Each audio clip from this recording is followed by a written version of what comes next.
Welcome to See You on the Other Side, where the world of the mysterious collides with the world of entertainment. A discussion of art, music, movies, spirituality, the weird, and self-discovery. And now, your hosts, musicians and entertainers who have their own weakness for the weird, Mike and Wendy from the band Sunspot. St. Patrick's Day is here, and you know that's my favorite time of year. Mine too. And it's not only because I got a lot of the Irish in me, like a fine Irish coffee. Well, you are a gingerbeard. I am a gingerbeard, so I do have some Irish in me. Also because that means that it's time to head down to Austin to party and play and meet people and hang out at the South by Southwest Music Festival. And we'll be playing at Music Madness at ATX, a very cool unofficial showcase at South by Southwest. We always have fun. Most excellent. I can't wait to eat tons of tacos, as we always do every year, and hear some new music, meet some new friends. Yeah. And on the way down to Austin, we've got a couple of fun stops planned. Absolutely. Places we love to go. On March 14th, Tuesday, March 14th, probably when you're listening to this podcast, we're going to be in Nashville. So if you are in the Nashville area, send us a tweet. I'm at Sunspot Mike. She's Sunspot Wendy. And so send us a tweet and say like, hey, what are you doing in that? Like, we'll tell you where we are, where we're hanging out. Come find us. Wednesday, we're going to be in New Orleans, and we're going to do a haunted pub crawl. A little bit of music and a little bit of ghost stories at several different locations in the New Orleans haunted area, the French Quarter. And there's so much great history in that area. There certainly is. And so we're going to be there Wednesday night at 7 p.m. Central Time. And you can find that. You can watch the live stream at othersidepodcast.com/live stream. And if you're in New Orleans, you can join us. Right. Come along in the pub crawl. Right. If you're in New Orleans, come along with us. We'll buy you a drink. But you can watch it if you're on Twitter Live. Twitter.com/sunspotmike. I'll be shooting Periscope and Twitter Live from there. And then also Facebook.com/sunspotmusic will have also the live stream on there. So you'll be able to see Facebook Live or Twitter Live. You'll be able to hang out with us there. And othersidepodcast.com/livestream. Yeah, you'll be able to find all the links right there. Yeah. So come along with us, whether it's in person or over the internet. Yeah, and we can hang out. It's going to be a fun, neat little tour, I think. Yeah, it is. And then so we're going to do some more. We'll visit some more haunted places and do some more fun stuff and down there. But then it's going to be a lot of music when we're in Austin, Texas, and that's always a really fun thing to do. You know what's not so much fun though, Wendy? What's not so much fun? Demons. Ooh. This week, we're talking with a guy named Dennis W. Carroll, and Dennis is the co-founder of the Carolina Society for Paranormal Research and Investigation. And so, Dennis had an interesting experience as a teenager, and it inspired him to seek out the supernatural since then. So he's been battling evil spirits for decades. Wow. That would be intense. Well, you're going to find out just how intense it is as we go in deep with the demonologist, Dennis W. Carroll. Dennis Carroll has spent over 40 years in pursuit of the mysteries of this world. An author, adventurer, paranormal investigative researcher, consultant, and demonologist, he's in archaeology, anthropology, astronomy, history, folklore, recognized authority on the anomalous and the occult. Specialist in strange phenomenon. Dennis has been on plenty of TV shows, and he's an author and has a couple of books out on the subject, including Beyond the Shadows, a field guide to paranormal investigation, and he's on See You on the Other Side today. How you doing, Dennis? All right. How are you, sir? Fantastic. Where are you located presently? Well, I live in a sort of mid-sized town called Anderson, South Carolina, which is pretty close to the border of Georgia and South Carolina. It's sort of in the lower upstate of the state, so to speak. It's my main. I'm about an hour from Atlanta. All right. And are you from South Carolina originally? So are you from that area? Born and raised here, yes, sir. Okay, so then you probably have a good feel for the local folklore. This area is very ripe with it, yes, sir. The whole South, actually, when you go south, well, the North too, for that matter, I've been there as well, but the South seems to have been steeped for a long time in folklore, superstition, and things of the supernatural. We have a very extensive background in that, definitely. So when did you start getting interested in the paranormal and this kind of phenomenon? When did this first strike you? Well, when I was I've been interested in and I've loved ghost stories all my life. When I was a kid, that was my number one thing: horror movies, ghost stories. I love that. But and that was, one love of mine growing up.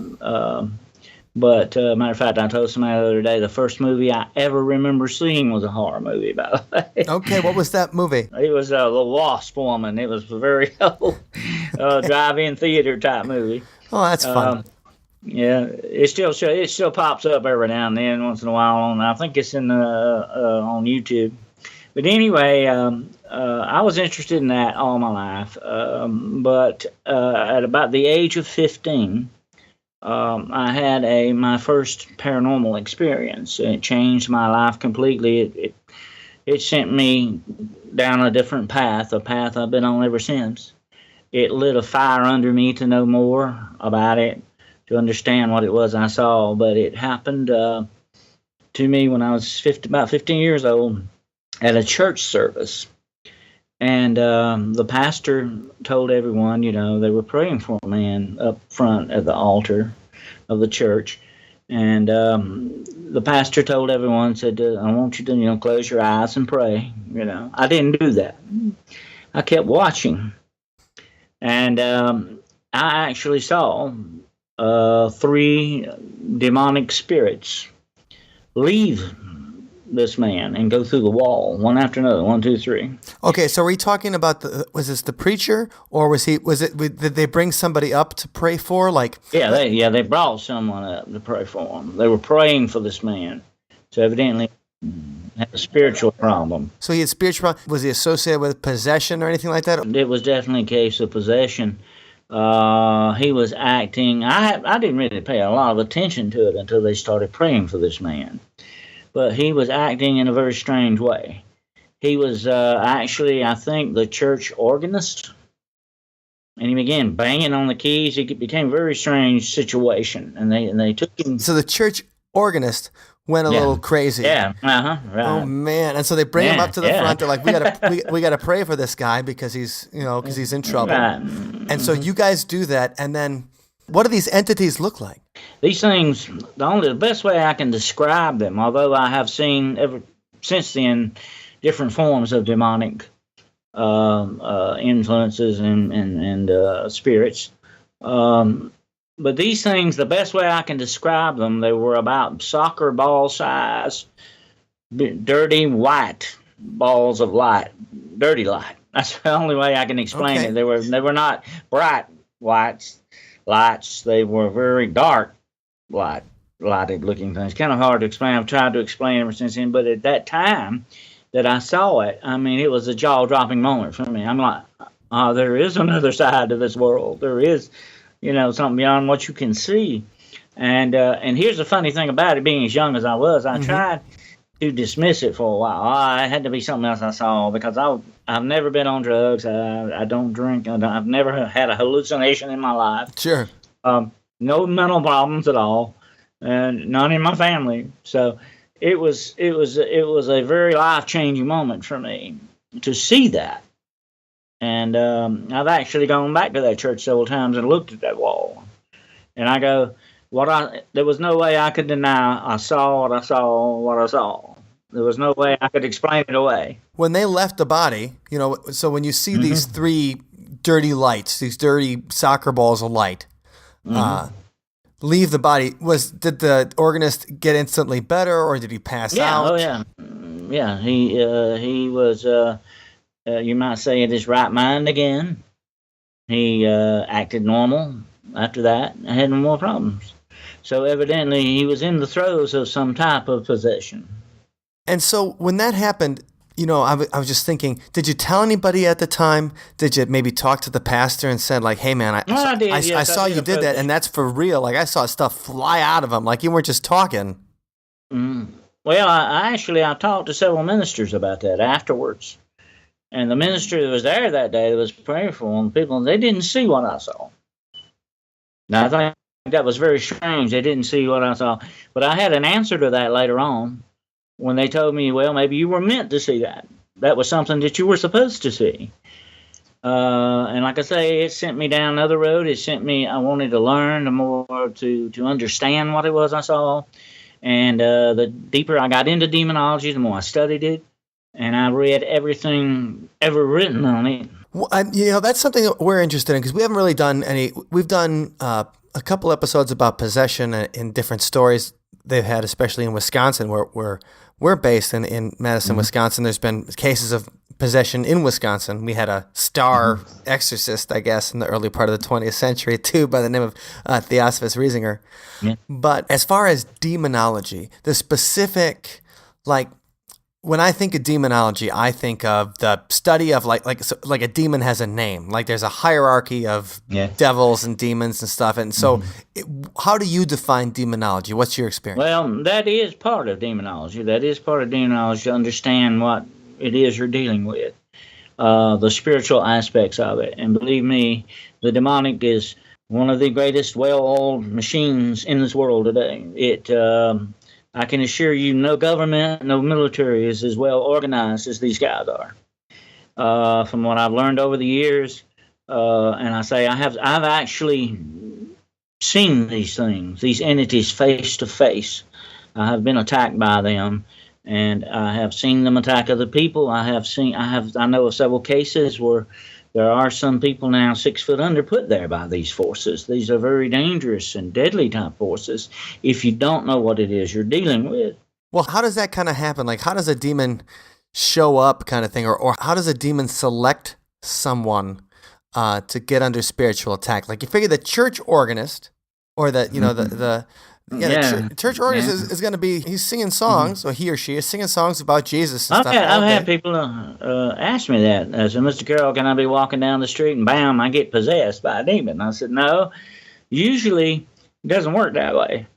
I've never known a case of that. Usually you got to open yourself up to these forces in some way, in some part of your life.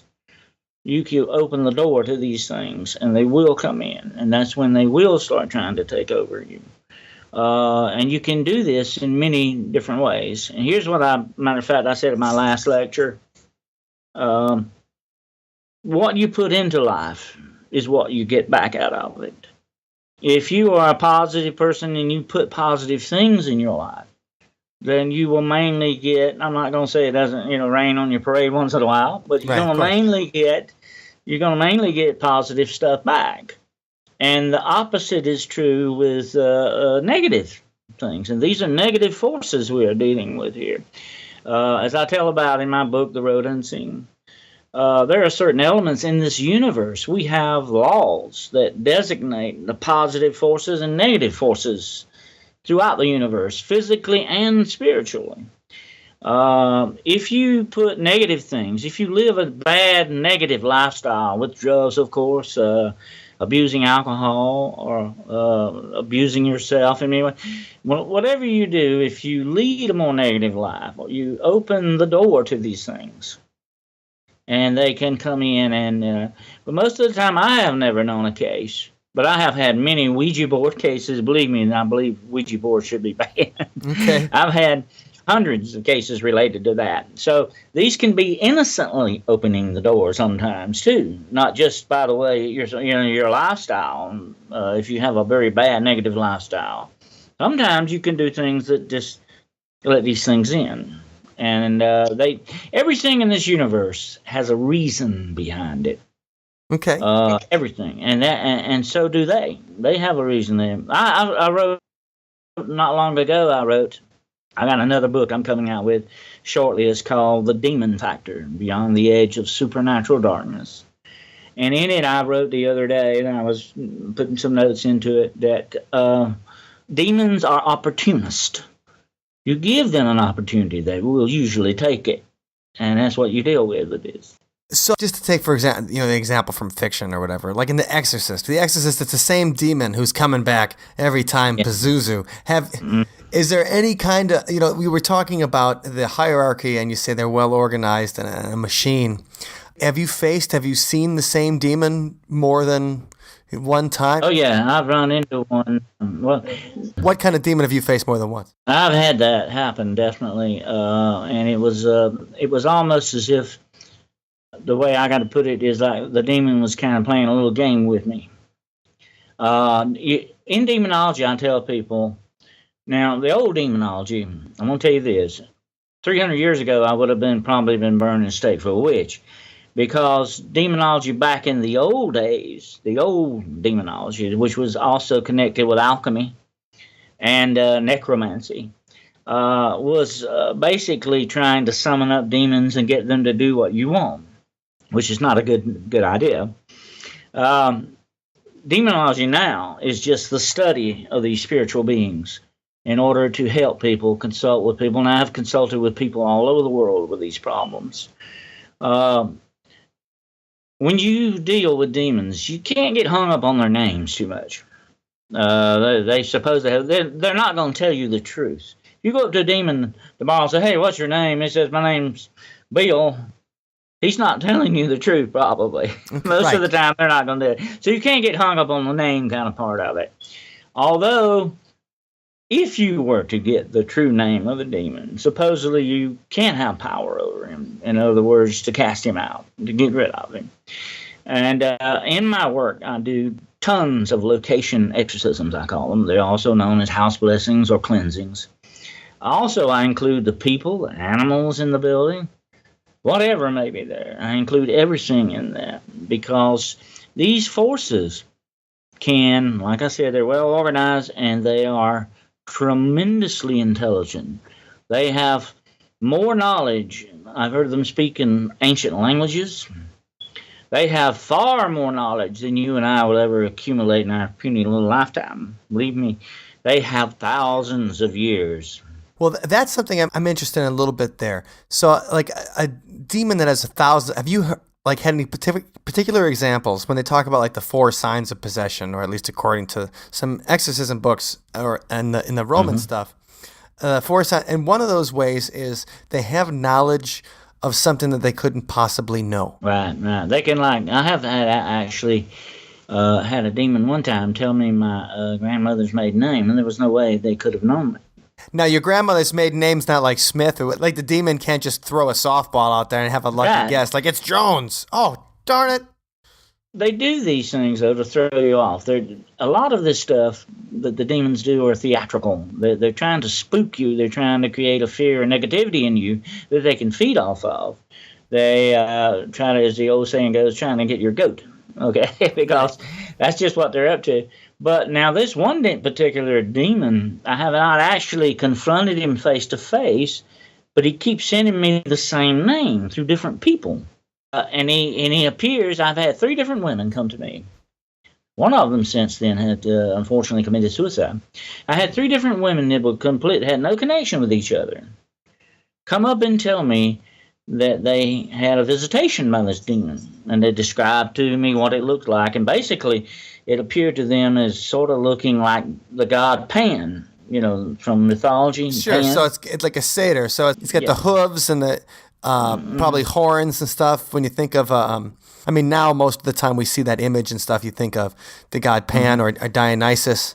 I'm just trying to conjure it for the listeners here real quick. So think of the bearded half man, but it's kind of like a goat bottom, legs and stuff with the hooves and the typical Pan, which really was influential on our idea of what we would think of as the devil later on, probably.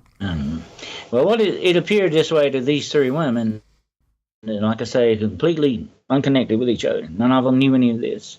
And this came up, took about 3 times with me, with these 3 different women. They met with me in 3 different places. I need your help. I need to talk to you about this. I need to tell you what happened and what I saw. And I said, well, did this demon tell you a name? And all 3 of them gave me the same name.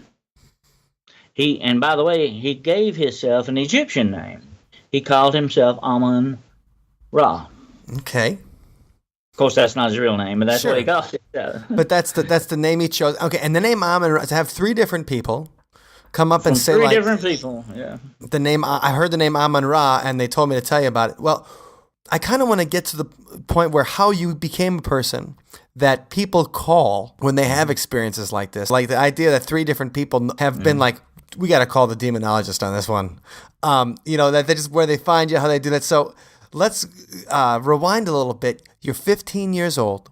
You have that experience. Then you start reading about this stuff. And it's cool that you were able to talk to the preacher about it and everything, that you didn't have to hide it and, feel like you were crazy, that people didn't think you were crazy.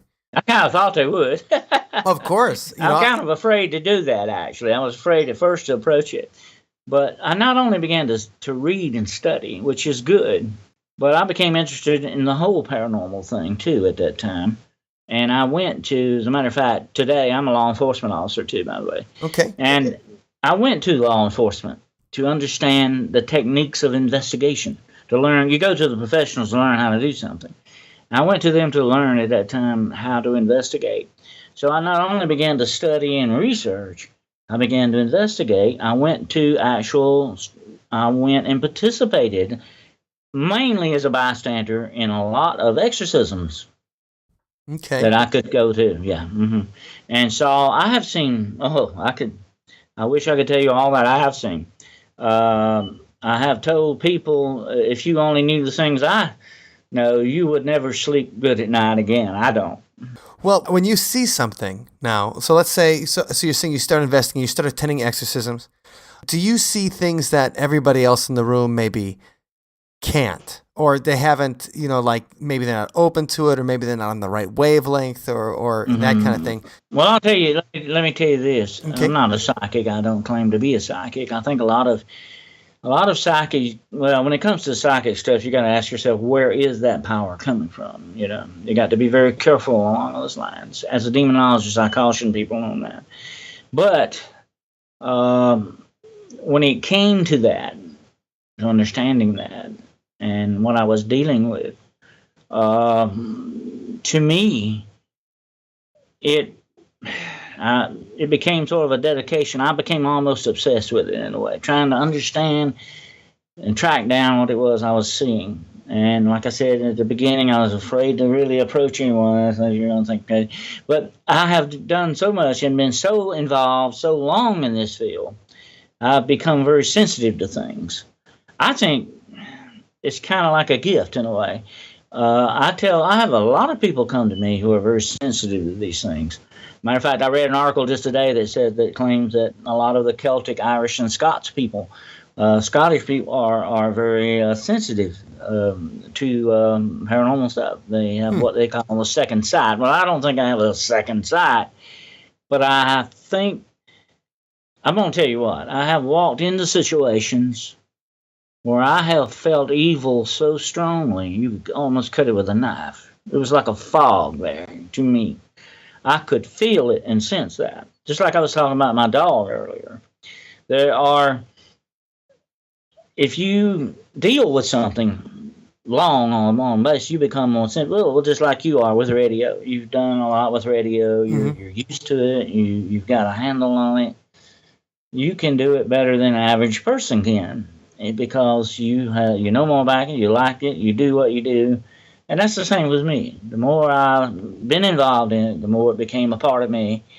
And my sensitivity picked up on that, I think, to a great degree. I almost have what is sometimes called, I don't talk that much about it. I think it's like, I'm like I say there again, I'm not psychic, but I've been sort of maybe a God-given gift of discernment. In other words, sometimes I can feel when something is not right. I mean, very strongly feel that. And I think it's sort of like a gift that's been given, sort of. And it's not a full-blown psychic, read your cards kind of a thing. Right. Well, but intuition is a very powerful thing. So how often were you getting visuals, though, because the first experience obviously had to be it's a humdinger when you have a visual confirmation of something that's going on. I'm interested, were you seeing visuals like most of the time? Were you seeing these manifestations? They have confronted me. The demonic knows that I know that they exist. Okay, they know. Matter of fact, they don't like me at all because I wrote the other day in in the Demon Factory, I wrote that once darkness knows your name, once that you thwart their plans, once you free people from them, then you're on their bad list. You will pay a price eventually. You will pay a price, and they will come after you. And they have done that to me. I have been attacked by them because of what I do. But that's part of the game. I mean, that's part of the territory. But I have been confronted by them in many, many different ways. I want to tell you this: the demonic. Only God, I can tell you this is, I'm also a minister, I can tell you this, that God alone in this universe is the only one who can create something out of nothing. Okay. That makes him God. The demonic can't do that, but it can manipulate things to look like other things. I have known it to take on the form of shadows. I was, the last time I was attacked, not too many months ago, of all places, I was in a sinus clinic that had some activity going on there, and it turned out that one of the doctors was in one of the doctor's private offices, their main private, where this thing attacked me. It also attacked a fellow that was with me. I'll tell about that in my book. Anyway. Well, how did it attack you, though? So when you're in the office, what does it try to do? Well, we're sitting in the dark. And we had ambient light. There were street lights around. You could, it wasn't total darkness. You could see. I could make out things in the room. I could see pretty good, but fairly well. It began in a corner of the room as a shadow that began to draw more and more darkness into it. And it became bigger and bigger. Eventually, I think it got around 8 foot high and maybe 5 foot wide. I'm sitting there about 3 feet from it. And it attacked the guy that was with me. He was sitting at the doctor's desk. He was a little further away from it. He saw it too. And I told him, while we were sitting there looking at it, I said, there's no way I can get this on camera. I mean, that's the bad part of the paranormal. It's very hard to capture when you want to. I said, as soon as I hit this thing with a light, and they cannot stand light of any kind, even infrared light, I said, as soon as I turn this camera on trying to get this thing, it's going to go away. So I wanted to see what it was trying to do. It never spoke, but it began to get bigger. It was just, what I'm saying, it was a darkness darker than the darkness around it. Okay. And it was drawing in this darkness to it and getting bigger. And all of a sudden, I see these 2 red eyes looking at me out of this darkness. And now they're not big, bright, shiny red lights like you would see in Hollywood. They're very small, pinpoint red dots of light. And about this time, the guy next to me, the guy with me, he says, "Do you see something red?" I said, "Yeah." And about the time I spoke it, I could actually feel like it turned and looked at him when he spoke. Because then I saw only one red eye. You know what I'm saying? One dot, like it kind of turned his head or whatever you want to call it. And he said, "Oh, yeah, now I see 2 red eyes looking at me." I said, "It just turned your head, it's looking at you." And at that moment, it attacked him emotionally. Whereas it was attacking me physically. I felt like I was having a heart attack. My right leg began to get completely numb and cold. It started up to my chest. I began to get harder to breathe. It was almost like going into a cardiac arrest in a way.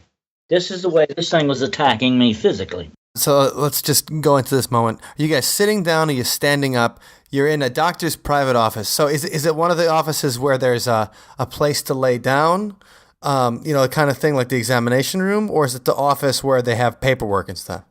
Yeah, that's his office where the doctor actually is his personal office. And he had a couple of seats in there and a credenza. It was just a regular little, basic. What kind of activity were people reporting in there? The nurses that worked there had been reporting seeing shadows, doors being unlocked that were locked. I think one of them got pinched by this thing. It was just basic demonic activity type things where they just go around causing trouble. They complained of paperwork getting missing. Mm-hmm. They should not have. So it was a basic rundown on demonic activity that they called us in there to investigate. And let me say this. a lot of times when I've done that, and I'll tell you a few minutes about a voodoo case I had, which was very interesting.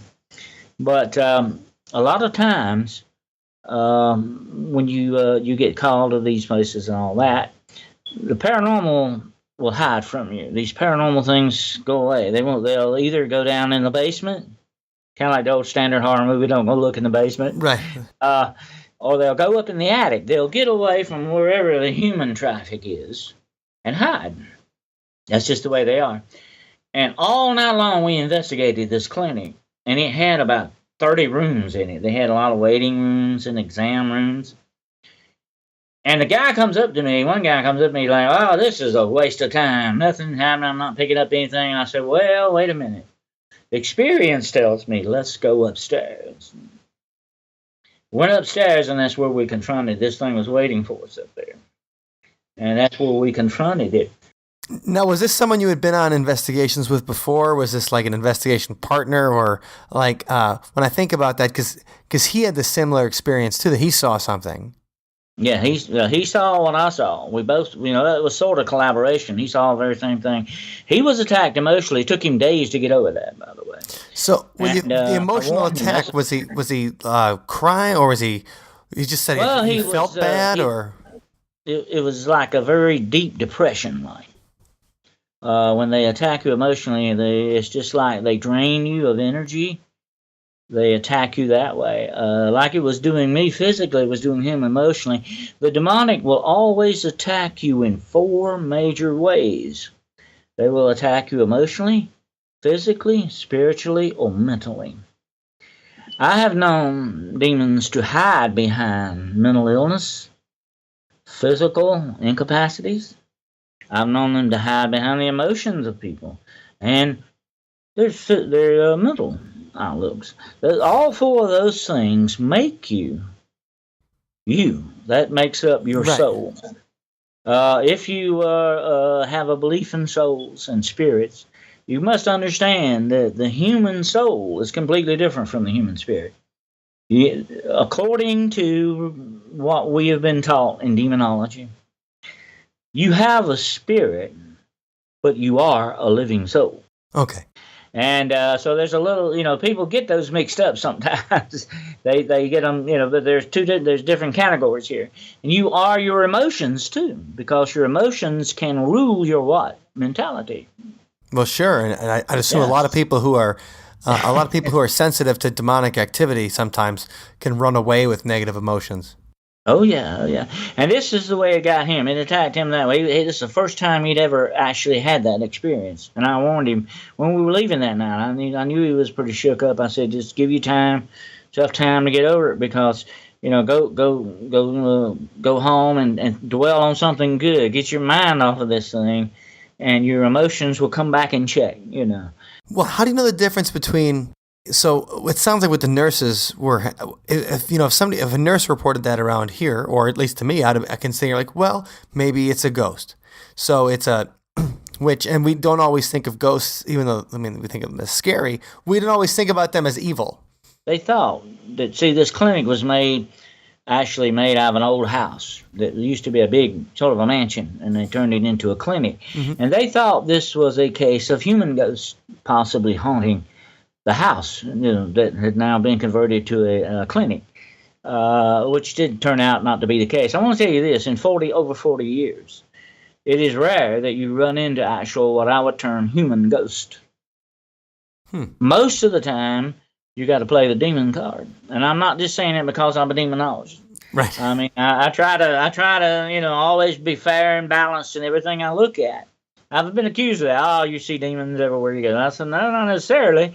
But most of the time, and I have had the demonic masquerade as ghosts, as human spirits.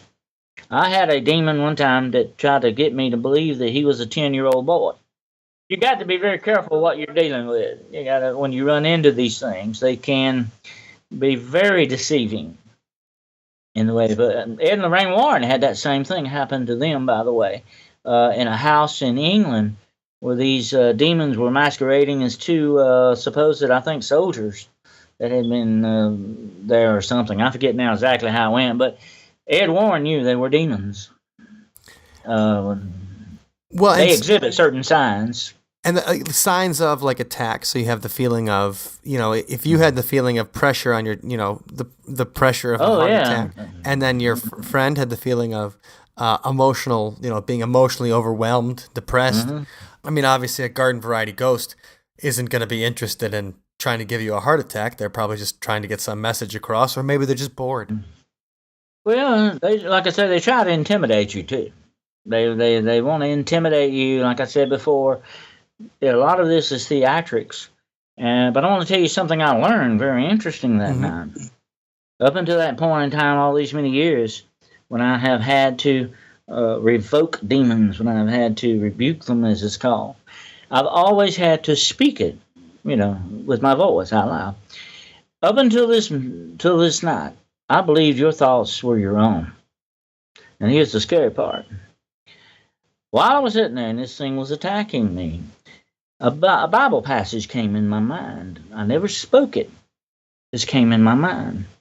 It was, I remember well, it's greater is he who is in me than he who is in the world. Soon as I thought that demon started going away.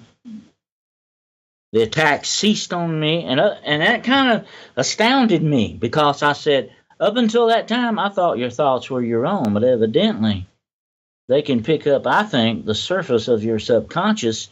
You read your thoughts and use those images against you sometimes. When you've had communication, you say demons lie to you and they take on names and things like that. But when you've had a communication with a demon, has it come through the voice of the person who's being occupied, or do you hear them in your head? Let me tell you a quick story about a phone call. Okay. I got a phone call. Matter of fact, my neighbor was here with me that day, and I put the phone call on speakerphone. I didn't know what it was, and he just happened to be sitting here with me. And there was this lady on the other end. She said, you're a demonologist. I need your help. There's a demon in my apartment. There's something here, and I just had a little baby. She had like a 3-month-old baby, and she lived alone. She was I don't know about the father or what was that, but she was alone with just the baby and her in this duplex apartment. And she said, "This thing, I'm afraid that it's going to try to hurt my baby." Of course, any mother would think that. Of course, And all the time this lady's talking to me, this phone call is horrible. There's all kind of noises going on, static, all that. And finally, I told the lady, I said, "Do you hear that on the phone?" And my neighbor's sitting here listening to all this now. He's getting big, wide-eyed listening. And she says, "No, I don't hear anything, but I can barely hear you. You're like you're way away. I barely can't hear you." I knew what was going on. I've had it happen before. I said, "Hold on just a minute." I said, "Look, the demon on this phone, I rebuke you. You get off this phone." And I could still hear the woman in the background talking. My neighbor can hear this. And then this voice comes on the line. And I really can't describe to you what this voice sounded like, but it wasn't human. And this is what it said. My neighbor's sitting here listening to this. He can tell you something. This thing says, "This place is mine." Oh, man. And I can still hear the woman in the background. And this woman, believe me, when I met her, there was no way she could have faked this. This woman really didn't have the wherewithal to fake something like that. I don't think it was a fake. But I spoke to the thing, and I knew what it was. I said, "Look, it's not your place, and I'm coming there to prove it to you. Now get off this line." And immediately the line cleared up, and we had no more problems with the rest of the conversation. Except my neighbor, I think, had nightmares after that. But anyway. Well, right, because he heard "this place is mine" too. And so that wasn't just using the medium of your mind or whatever. That was using the medium, it was using the medium of your phone line. Yeah, it was actually audible. Well, I've had them do that. I had them do physical things. I've had them appear. I've had them appear as children. And the voodoo case I mentioned earlier, I got a call from a dog grooming place a couple of towns over from where I'm at. Well, okay, and now real quick, let's say, so how do people, they find you if they just go, they go to your website? They usually Google me. Okay. You Google demonologist, I come up sometimes on the machine, on the search engine. I have a reputation among other things. I think more word of mouth. I don't put advertisements in the paper. I don't do that. Here's what I tell people, to tell you the truth. I'm not a demon hunter. I don't go out looking for demons. Most of the time they come looking for me. Right. I don't, advertise it that much. But I think word around, well, like I had a woman call me the other day, just right here in this town. She saw me on television. I was on, I don't know if you've ever seen Ghost Asylum. Oh, yeah. I was on there last year. Oh, cool. Yeah, they called me in and they had a case up there. One of the guys on Ghost Asylum got attacked and taken over by a spirit of anger. I was in that episode. And she saw it on TV. And she said, well, her friend saw it and recommended me to her friend. So they found my number. Oh, that's great. Because I can imagine, like, if I thought I had a demon, like if I thought I had a ghost, there's different places that you would call that a paranormal research society. So you're like, hey, I think there's a ghost here. But something like a demon, like I wouldn't, besides going to the local, Catholic church and being like, hey, I know this is going to sound crazy. Well, a lot of times I've had to work with the Catholic Church. But here's the problem with the Catholic Church. Although they have the only truly recognized demonologists sanctioned by the Catholic Church. I'm not Catholic, but they do. Sure.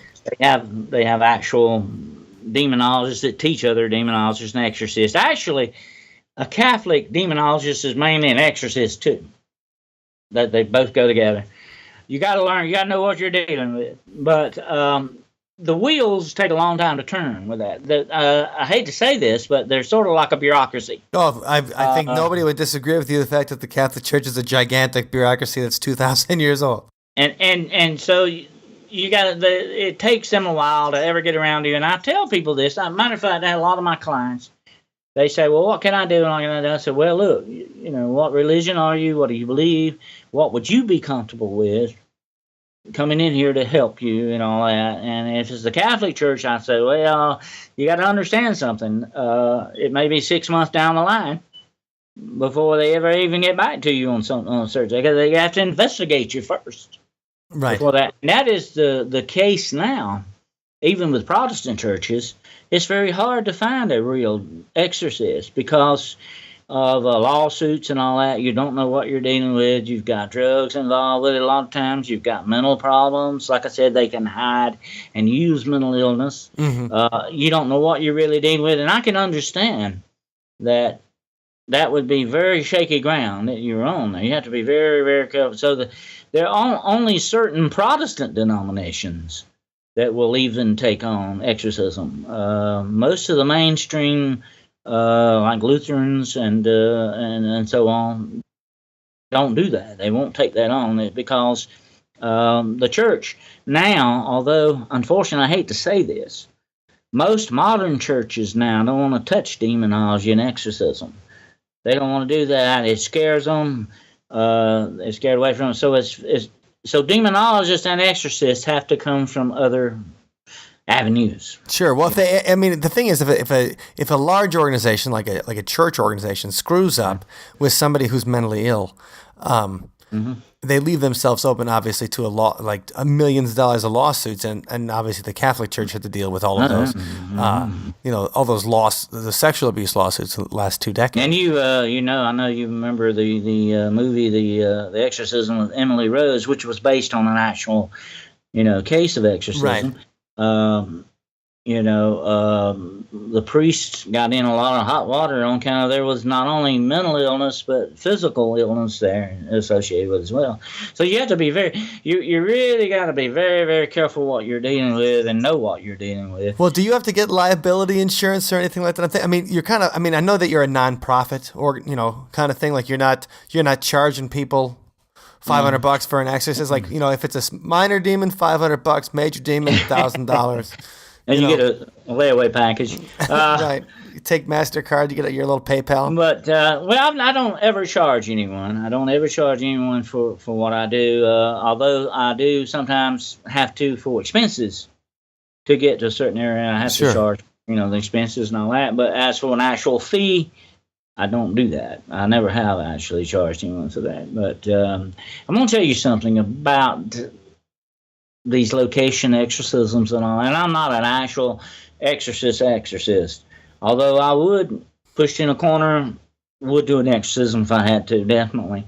Well, do you read because I know they have I read this they had that in Malachi Martin's book, his Hostage to the Devil book. They had the Roman rite of exorcism that you would read, in the case of an exorcism. So if you were pushed in a location exorcism or a clearing or something, like what does that entail? Well, okay, let's go back a minute and I tell people in my lectures, before I begin my lectures, just forget all about Hollywood, okay? Hollywood is a completely different ball game altogether. But let's take The Exorcist for a minute, one of my favorite horror movies. It is based on an actual case, and it was a boy, not a girl. I want you to think about this a minute, and your listeners too.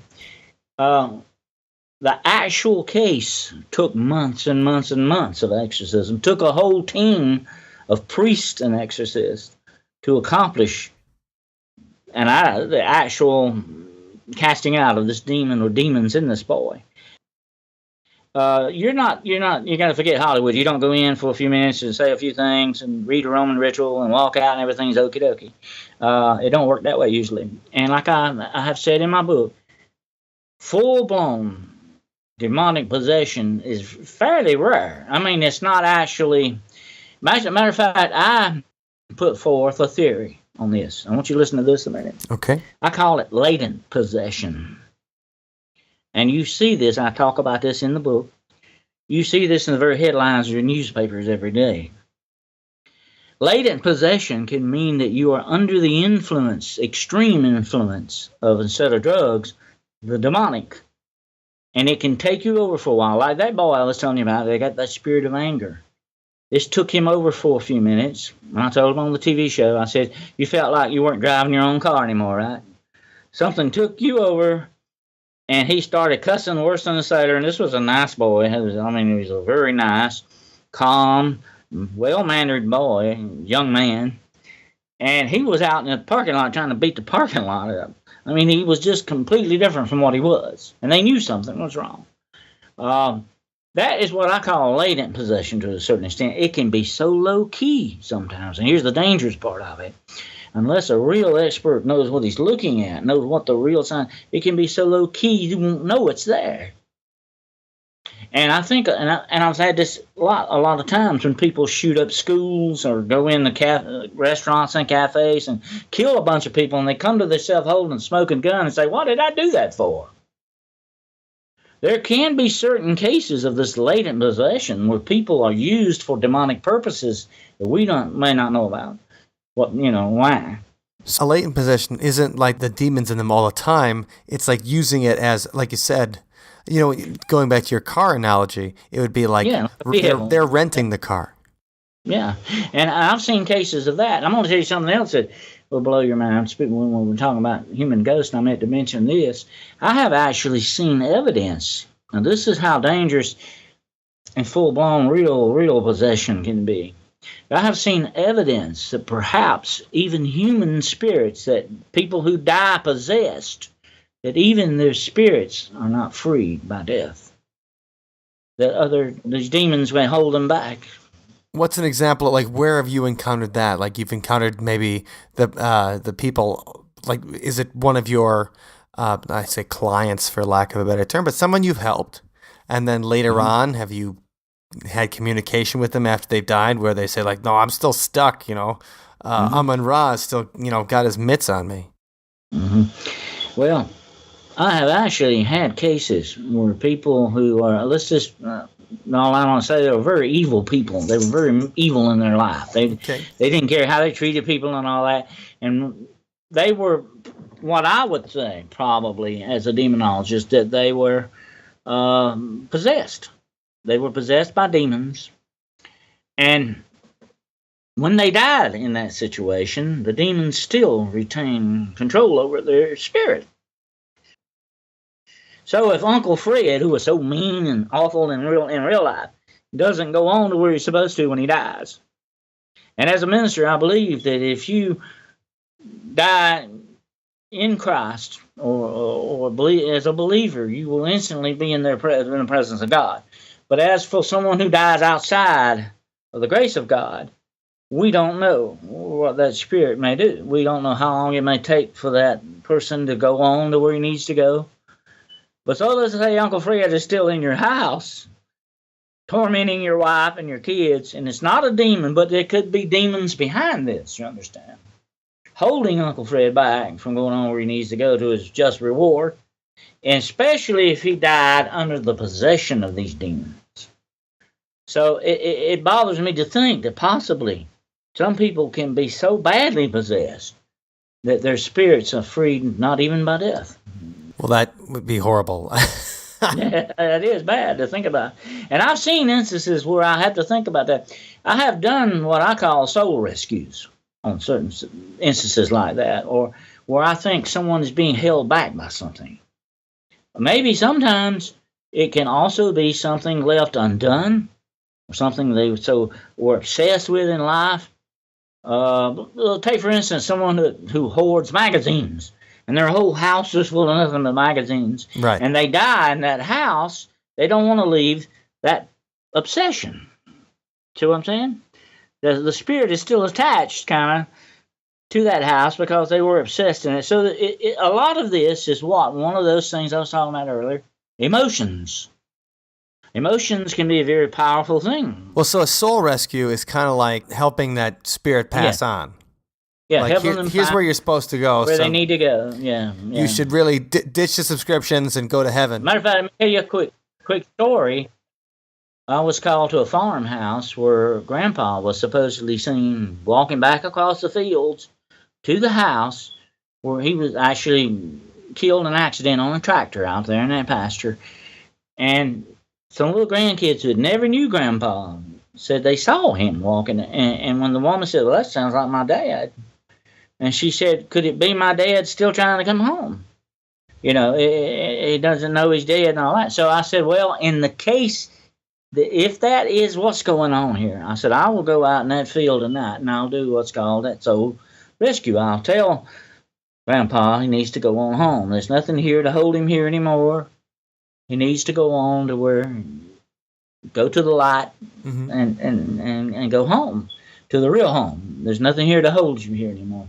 I've done many soul rescues in that manner, just in case someone is trapped in that situation, you know, or something is going on there with that. There may not be the evidence for it, but I'd rather be safe than sorry. Sure. I would want someone to do that for me if I were trapped. Well, absolutely. I you would want want somebody to let you know that it's time to get out of here. I always feel bad for when you hear the stories about the people who are stuck going back to work. Like, it's never like a great job. Like, it's never like, well, I'm this high-powered lawyer and I'm coming back to the office after death because I love my job so much. It's always like the guy who's mopping the floors. Like, yeah, we see Otis mopping the floors still, and he's been dead for 6 years. But sometimes we'll still see him. You walk around, or there's a place we play at sometimes around here, and there was one of the cleaning guys, or somebody who worked on cleaning. He comes and cleans the stage, or it's. Well, I'm going to tell you people something see him else on the stage. in my experience with paranormal investigation too. A lot of what so-called ghosts that people see, I believe, has got some kind of a time-space anomaly thing going on there. I think a lot of times you see back into the past to a certain thing. You just happen to be at the right place at the right time. Sure. I've seen many, many cases of that. I think there's some kind of a time anomaly thing going on there with that. And a lot of times, and they never know that, they never recognize you. And it says, what you're seeing, they're just like, it's like a film playing. Sure, a recording, or either a recording or just a window. Well, let me tell you this. Science has proven, I want you to think about this, man. Science has proven that water has a memory. Yeah, and they say that if water can retain memories of emotions that may have been there with it, and look at all the things that surround us made partially out of water, right? Oh, yeah. Have the particles of water to it. Would not certain places retain? I call them stains on the land or the location. Would not, especially traumatic emotions like dying, and what can be more traumatic than dying? Right, that's a big one. Would leave an outburst of emotion there that would be sort of like a memory left behind. A lot of times I tell people that what you are seeing are not ghosts, but the memories of ghosts. In other words, they're the ghost of memories. Right. That's what you're really seeing, and not ghosts. So you got a lot of that too. Well, that's a cool, and I'm sure you get calls on that, and it's cool that you're known in the area. And it surprises me that there's as much, activity. I mean, that's a hotbed. Sounds like, the amount of. That's what those guys, the Ghost Asylum guys. I told them sitting there. I said, "Look, I'm surprised that you haven't had this before. The places you go, the asylums and the hospitals for the mentally insane, all this stuff. What awful emotions, and the demonic is drawn like a magnet to traumatic emotions." And negative emotions like that. They love that. They love negativity like a kid in a candy shop. The more they get, the more they feed off of it. Well, that's when people are the most vulnerable. When I counsel them, a lot of times I tell them, I say, look, I know what I'm about to tell you sounds ridiculous, but I say you need to try to ignore this. And they say, what? What do you mean? What are you talking about? I say, well, the more attention you give them, the stronger they can become. And you got to remember, if you afraid to go in your house tonight, and you're very fearful, they're waiting to eat that negative energy up. They love that, see. And I have been in houses, to tell you the truth, the very atmosphere in them were poisoned by these entities. I mean, I would come into what were once peaceful, loving families. They were at each other's throats. And, even physical abuse was beginning, caused a lot of times by Ouija board use, by cultic practices things they shouldn't be messing around with, or certain lifestyles they live, opens the door to these negative forces to do their job. Well, when people do open the door, has anyone described to you, like, what it feels like to be possessed? Like, we talked about the idea of, somebody else is taking the wheel, but do they feel a presence in their head, or is it just the feeling of doing things where it feels like it's instinctual or automatic, but it's really being controlled by a nefarious force? I've had people tell me that actually in possession, they would say, actual full-blown possession, they would say, I knew what I was doing but had no control over it.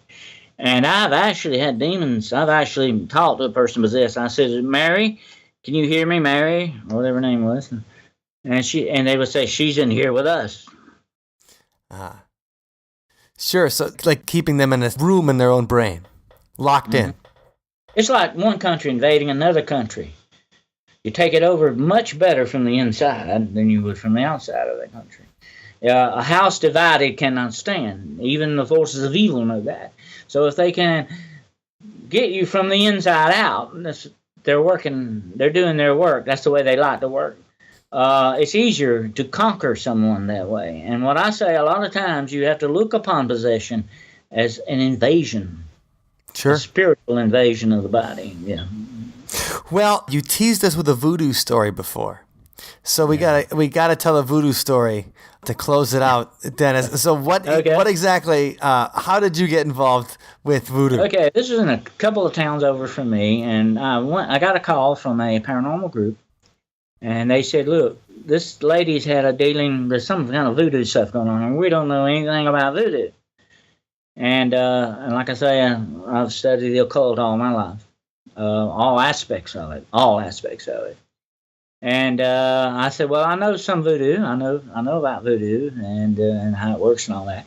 So they said, well, you need to help this lady because they've got a problem, this family. So I go over to where they live, and they actually operate a doll grooming place. They own 2 houses.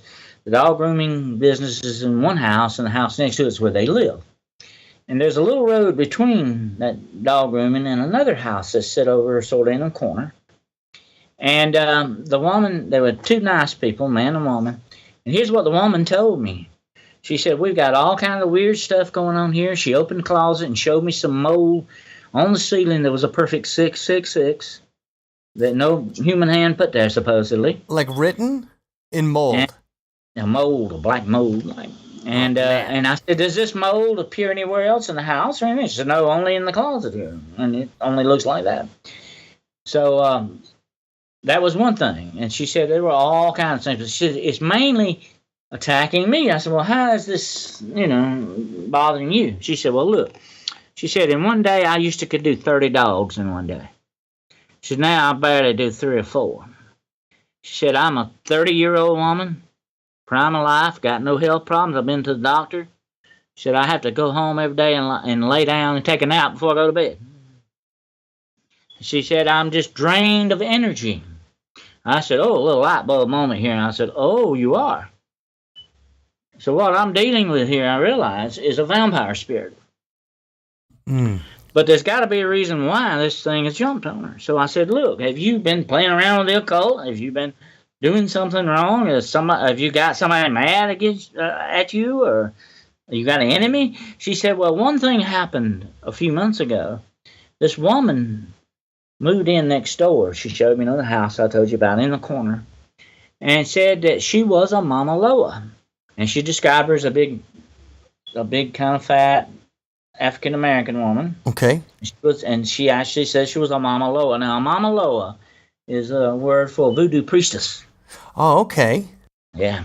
And there's a Papa Loa and there's a Mama Loa, man and woman. And so the Mama Loa came to see her as soon as she moved in. She came to the dog room place. And the lady, she said, she had a bad feeling about her when she came in the door. She said something just, a lot of women are very intuitive about these things. Okay. That's just women being women.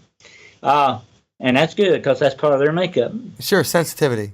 Yeah. Anyway, she said, I had a bad feeling about this woman. And she said, and the woman says, look, I brought you a gift. And it was a bottle of black liquid, a little small bottle. She said, you keep this in your house and it'll give you good luck and you'll have more money and all that stuff. And she said, I took the bottle. I know that I shouldn't have, but I took it. I said, I wish you hadn't have done that. Actually, I said, where is the bottle? She said, well, I threw it away. I said, I wish you hadn't done that either. I said, this woman has put some kind of a vampire spirit on you. That's what's going on here. She's wished you bad luck, not good luck. And because all this stuff started when this woman did this. And she said this woman had moved away now. She wasn't there anymore. And she said she talked to the man who owned that house. And she said that woman had wrote all kinds of weird stuff on the walls in his house. And there were dead chickens everywhere and all this stuff. So I said, oh, well, let's fix the bill. So I'm going to go outside and look for a fetish. Because a lot of times, if a voodoo curse is placed on someone, they leave a fetish. Now, a fetish can be a lot like a little bag of stuff. Or chicken feathers tied in a certain way and bones and all that stuff. But I look for the fetish. Right, the voodoo bag is always part of the ritual kind of thing. Yeah. Like it's a way to the center of the power or whatever. And they got to leave it at the place with the person they curse.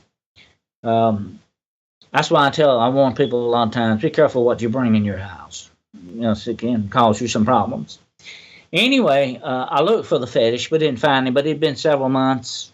It could have been anywhere. So I go back in to bless the house. I had my partner with me. And I told the man and the woman stay upstairs. I said, I'm going to start in the basement because they didn't have an attic. I'm going to start in the basement. And I got the holy water out. I started down the steps.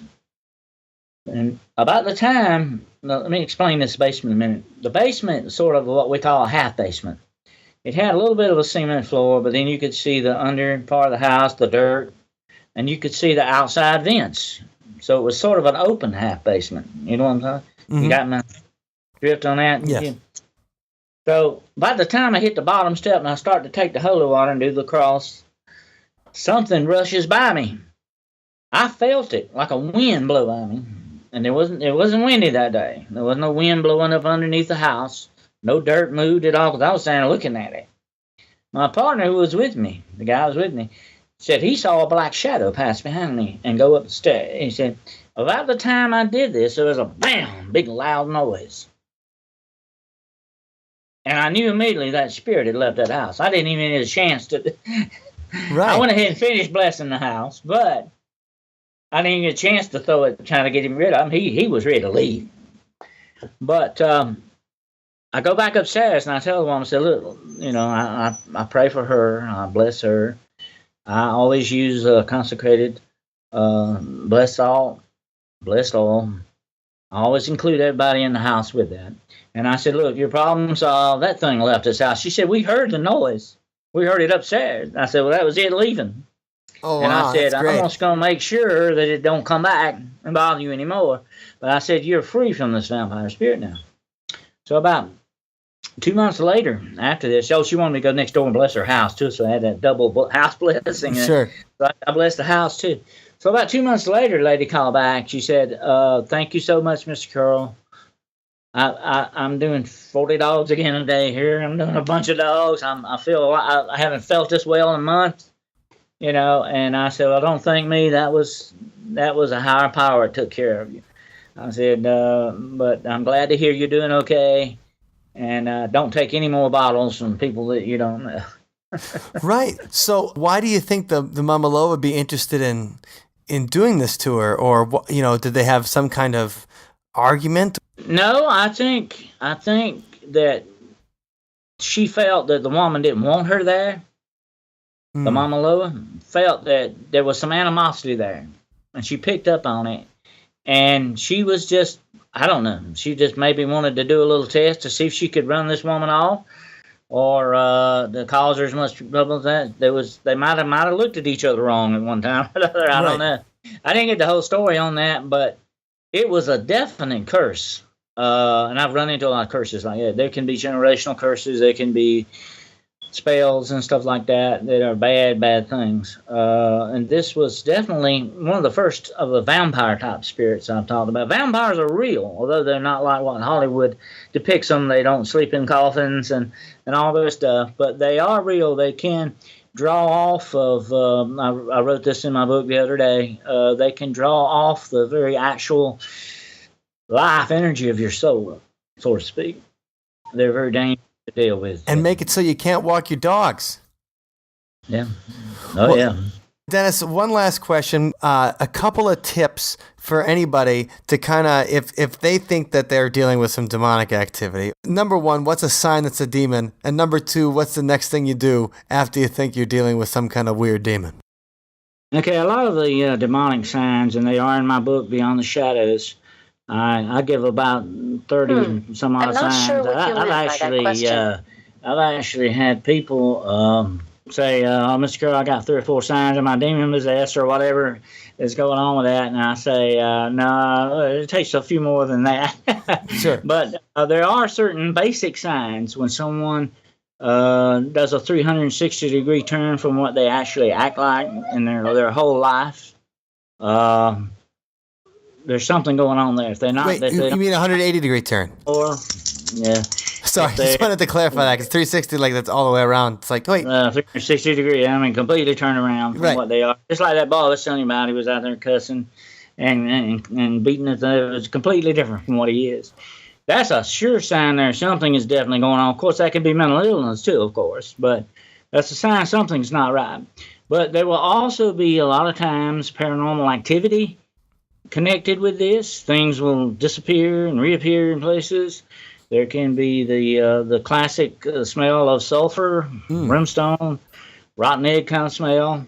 There can be preternatural knowledge, somebody actually feeling something that's going to happen before it does, and it does take place. And they've never done that before. So like having ESP all of a sudden for no reason. Right. My dog agrees with that. And there are basic signs, but it takes a lot to understand what's going on. There can be an aversion to religious objects. There can be drug abuse involved with it. There can be a lot of different things going on. So you got to take the whole package. But if you feel like, and here's the second, for the answer for the second tip. If you feel like that there is a demonic thing going on there, and you need to call someone that knows, someone like me, not just me, but anyone that does what I do, a demonologist or a priest or a pastor in clergy, and ask them for their advice on it. Go try to get help immediately. But here's what, let me tell you this. I had a guy tell me not long ago that, Mr. Carroll, I don't want to go through the house blessing and all that. Can I learn to live with this demon? I say, well, you could try, but in the end, the number one goal of a demon is to destroy you. And I just wouldn't want to try to live with anything like that. So if you feel like you truly have this problem, and there are other indicators, like I say, you can find it in my book and in other sources, get help. Don't let it go on, because here's what I like to say. I like to nip it in the bud before it gets too big, before it gets too powerful and too strong there. Then things can really bad things can happen. So, well, absolutely, and that's, I mean, if you think you have a bad roommate, try a roommate that wants to destroy your soul. Like the roommate from hell moving in with you. Right, literally the roommate from hell. Literally, yeah. Well, Dennis, Carroll, I got to thank you for your time today. It was really enjoyable to talk about demonology with you and exorcism and all these kind of things. If people are looking for your books, they can find it DennisWCarroll.com, Dennis W. Carroll, 2 R's, 2 L's.com, and they're going to be in the show notes, OtherSidePodcast.com too, and the show notes for this episode will have links to all of Dennis's work, Beyond the Shadows. He's got his Sunshine and Shadow, Road Unseen, and his poetic work, and he's got, what's the name of the new book coming out? The Demon Factor? Demon Factor, Beyond the Edge of Supernatural Darkness. So if you're interested and enjoyed the conversation, make sure you check out DennisWCarroll.com, 2 R's, 2 L's, and check out his books. So don't forget, you can find links to Dennis's books and more of his on his website at OtherSidePodcast.com/135. You'll be able to learn more about Dennis W. Carroll's Demonology. And we were talking about St. Patrick's Day before. And so we wanted to give a quick preview of our friends in the Singular Fortean blog.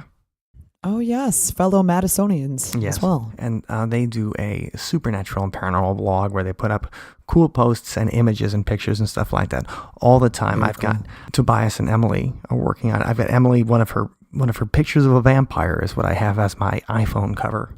Ooh, yeah, cool. So they're a lot of fun, and you can find them at thesingularfortean.com. But we talked to Tobias about their St. Patrick's Day special coming up.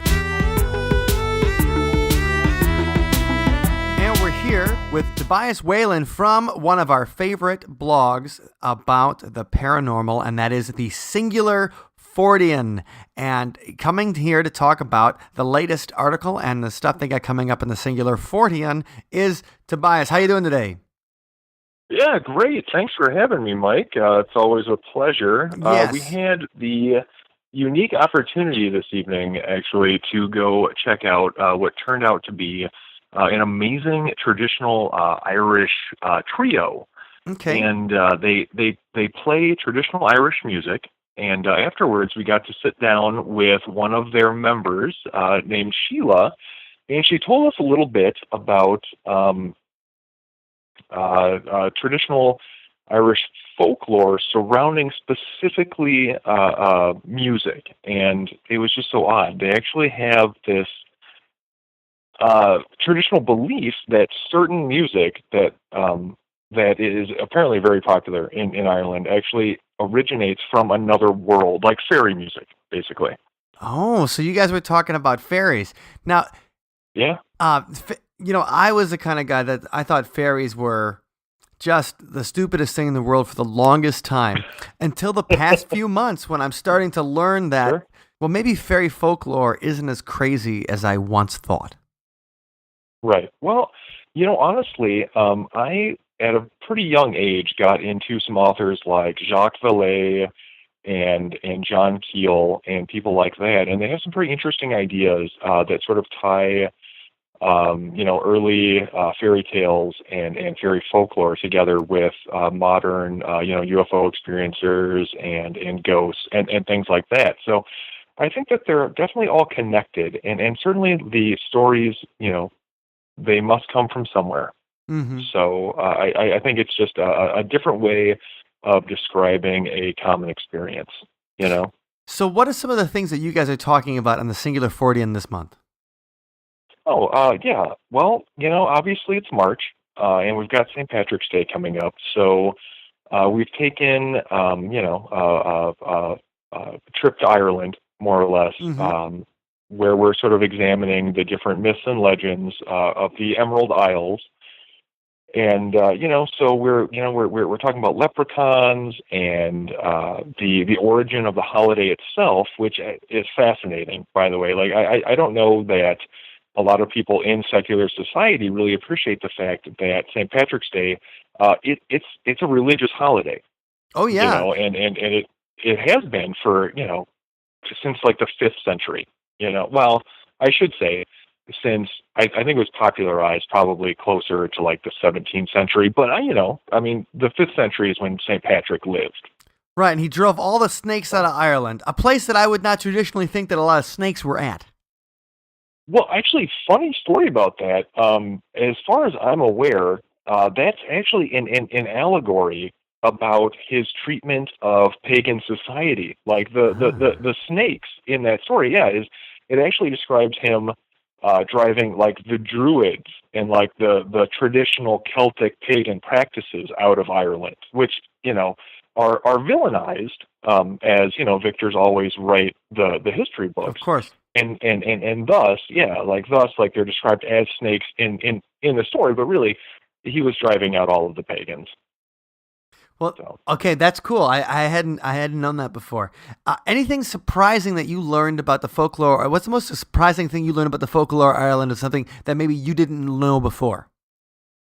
Yeah, honestly, I would have to say it was our interview tonight. Like, I had never heard about people claiming that there is actual music that exists that people think originated from fairies, like music that has that wasn't written by any human hand, which is just fascinating to me. Actually, we'll have a link for it in the article, but Sheila has promised that she's going to send me an actual example of supposed fairy music that was written, supposedly by fairies. It's a traditional Irish, folk song, but supposedly it was not written by human hands. So I'm excited to hear it. And so when people, first of all, when's that article coming out? We're going to go ahead and publish that on St. Patrick's Day. Okay, so March 17th, make sure you check out Tobias's website at... Actually, it's singularfortean.com, and we are known as a Singular Fortean Society, but that would be way too long, so just singularfortean.com. Make sure you check it out. Well, the luck of the Irish will be with them. I think so. You know who the luck's not with? Who's the luck not with, Mike? The protagonist of this week's song. So, so Dennis W. Carroll, one of the things he was talking about is how when he has too much negative emotion, negative energy, then that makes you vulnerable to demonic influence, possession. See, yet another reason to stay positive. That's absolutely right. So stay positive. But the character in this song goes through a breakup and definitely does not stay positive. Yeah. So this one is off our album Neanderthal. This is the Sunspot song, Eat Out My Heart.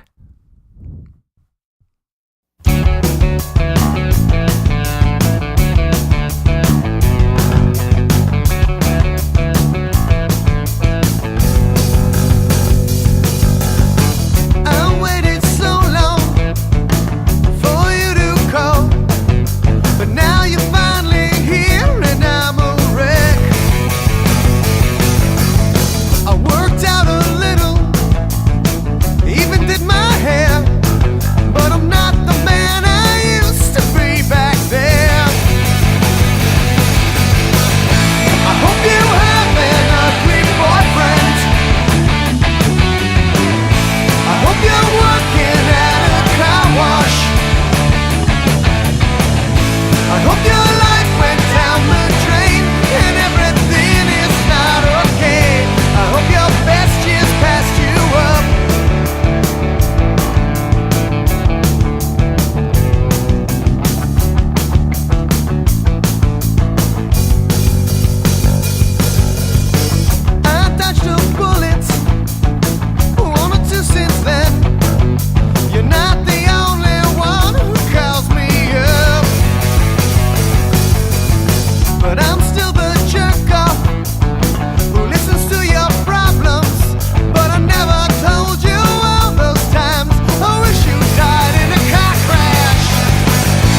thank you for listening to today's episode. You can find us online at othersidepodcast.com. Until next time, see you on the other side. Oh, gosh, we're not done yet. We're never done. No, not until we say thanks to our awesome patrons. The greatest people on earth. The Patreons really are the greatest people on earth. And a special thanks to Dr. Ned, who is at the level where he gets a shout out in every single episode. Thank you, Dr. Ned. Thank you, Ned. And thanks to all our awesome Patreons who make Other Side Podcast and new Sunspot songs and everything possible. And if you would like to join the ranks of the finest of humanity, you'll go to othersidepodcast.com/donate. And that's where you can learn more on how to become part of the sweet See You on the Other Side community.